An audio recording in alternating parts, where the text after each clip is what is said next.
Bom dia, amados.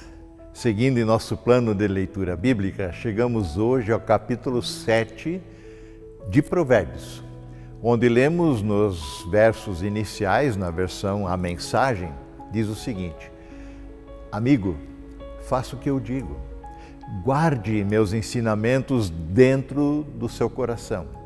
Obedeça ao que eu digo e você viverá bem. Guarde os meus ensinamentos como a coisa mais preciosa que você tem. Escreva-os de modo que sempre estejam à mão. Grave-os no seu coração. Converse com a sabedoria como se fosse a sua irmã. Trate o entendimento como seu companheiro diário. Eles o ajudarão a se defender da mulher devassa, da conversa sedutora, do apelo dos seus lábios. E assim segue os Provérbios 7. Tanto no final do capítulo 6, quanto aqui no capítulo 7 inteiro, o adultério é o tema. Parece um tema cada vez mais distante da nossa realidade. Aliás, muitos já sequer optam por um casamento formal a fim de não causar constrangimentos depois, incômodos futuros, quando ocorre ou acabam envolvendo em relações adúlteras e assim por diante. Afinal, as uniões matrimoniais, quando formalizadas, se dão com a perspectiva do curto prazo, muitas vezes, e não com a perspectiva de levar a sério o pressuposto até que a morte os separe. Sabedor dos estragos que o adultério provoca na vida de um casal, mas também na vida pessoal, Provérbios adverte e exorta com veemência tanto ao homem adúltero, capítulo 6, quanto à mulher adúltera, capítulo 7.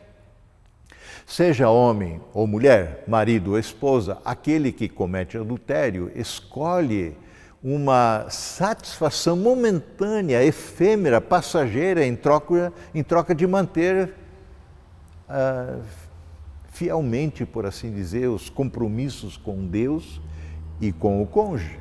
Ele abre mão disso. Compromisso com Deus, porque está pressuposto aqui que aquele que lê a palavra de Deus e aceita os ensinos do Senhor, também está disposto a se submeter à santa e perfeita vontade de Deus. E é Deus quem ordena no 6º mandamento: não adulterarás. Esse mandamento segue valendo, não foi revogado. A quebra dos mandamentos de Deus implica em desgraça, em tragédia, em morte. Sim, pois o salário do pecado é a morte, diz a palavra. E não estou falando aqui em pena de morte, como eram condenados aqueles que quebravam a lei, como aquela mulher pega em flagrante adultério e trazida pelos seus algozes na presença de Jesus, já com as pedras nas mãos, prontos para apedrejá-la e condená-la à morte. Aqui em Provérbios 6, verso 32 seguintes, por exemplo, o autor descreve algumas das implicações na vida daquele que comete adultério. Leia o verso 32 seguinte: mas o homem que comete adultério não tem juízo. Todo aquele que assim procede, a si mesmo se destrói. Sofrerá ferimentos e vergonha, e a sua humilhação jamais se apagará. Pois o ciúme desperta a fúria do marido, que não terá misericórdia quando se vingar. Não aceitará nenhuma compensação. Os melhores presentes não o acalmarão, diz Provérbios. Sim, a transgressão ao 6º mandamento tem muitas e muitas vezes trazido morte ao casamento. E me refiro aqui à morte literalmente. Quantas mortes vemos nos noticiários motivados por ciúme, vingança? Mas o adultério também traz uma destruição mais ampla ao casamento, à família, afetando amizades, o próprio emprego, carreira, muitas vezes. E o pior de tudo é que esse pecado nos afasta de Deus e nos afasta da ordem divina da criação, na qual Deus reserva a intimidade sexual para o casamento entre um homem e uma mulher. abordado sobre a questão do divórcio, Jesus reafirma o princípio estabelecido por Deus ao nos criar homem e mulher.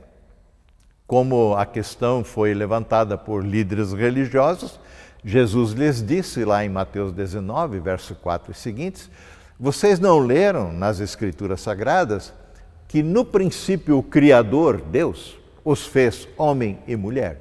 E disse: por essa razão o homem deixará pai e mãe e se unirá à sua mulher e os dois tornarão uma só carne? Vocês não leram isso? Assim, segue Jesus, eles já não são dois, mas sim uma só carne. Portanto, o que Deus uniu, ninguém o separe.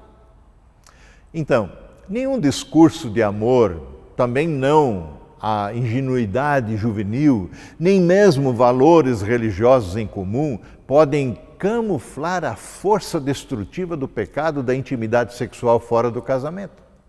Por essa razão, a intensidade da advertência, aliás, de Provérbios, contra o sedutor caminho do adultério é clara. Verso 1, meu filho, siga meu conselho, guarde meus mandamentos como um tesouro, obedeça a meus mandamentos e viva.